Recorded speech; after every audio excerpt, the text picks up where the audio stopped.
Bienvenue dans cette nouvelle plongée. Aujourd'hui, on explore comment nos vérités personnelles, elles évoluent. Oui, c'est ça. On se base sur un texte qui en fait suggère que ce qu'on tient pour vrai... Ça change tout le temps avec nous, quoi. Notre mission, c'est un peu de décortiquer ça. Exactement. Voir si cette idée tient la route.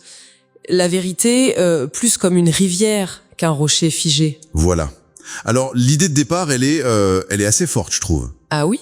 Laquelle? Celle que ce qu'on rejette aujourd'hui, comme inutile ou même faux. Pourrait nous servir demain. Oui, c'est ça. C'est assez contre-intuitif, effectivement. Carrément.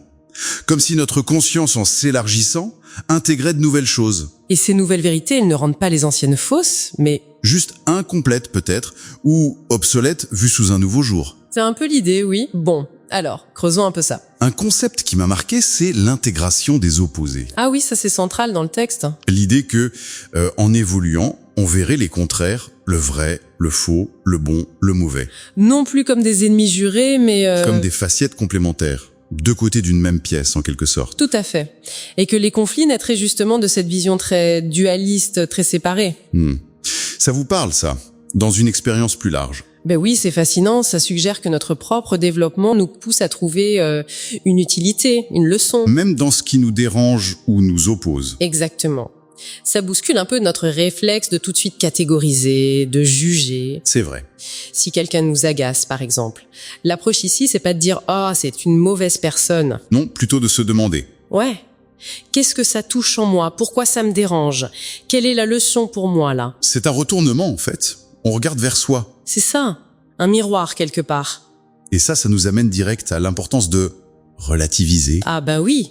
Ce qui est bon pour l'un... n'est pas forcément bon pour l'autre. La perception est tellement individuelle. C'est clair. Et le texte pose une question assez déstabilisante, si on pense que quelqu'un fait fausse route. Est-ce que cette personne ne pense pas exactement la même chose de nous? Voilà.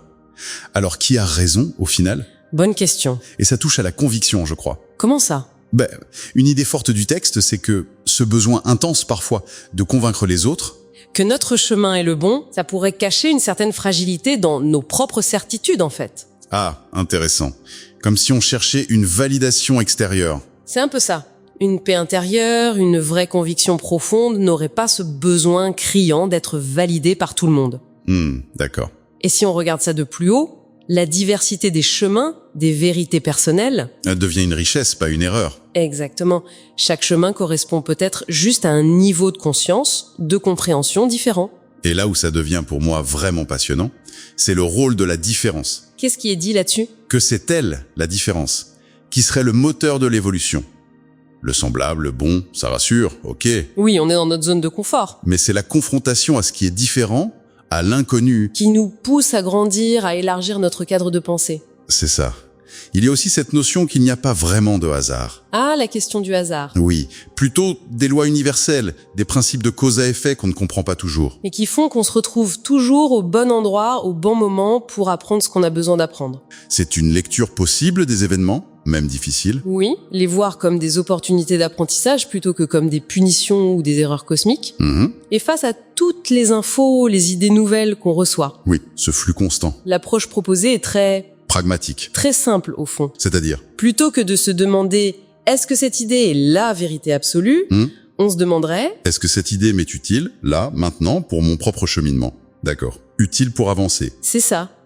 Et si la réponse est non, On la met de côté, sans la juger fausse pour autant. voilà, on la laisse en attente. Elle servira peut-être plus tard quand on aura évolué. C'est une sorte de filtre personnel alors. Oui, un filtre basé sur l'utilité personnelle et actuelle. Donc si on résume un peu tout ça, le message clé, ce serait quoi? D'abord que notre vérité est dynamique, elle est vivante, elle bouge. Oui, pas quelque chose de gravé dans le marbre. Ensuite, Ensuite que les opposés sont peut-être moins ennemis qu'on le pense. qu'ils peuvent s'intégrer, être complémentaires. C'est ça. Et enfin, Que l'utilité d'une idée pour soi, ici et maintenant, pourrait être un guide plus pertinent, plus aidant que la quête d'une vérité unique et absolue pour tous.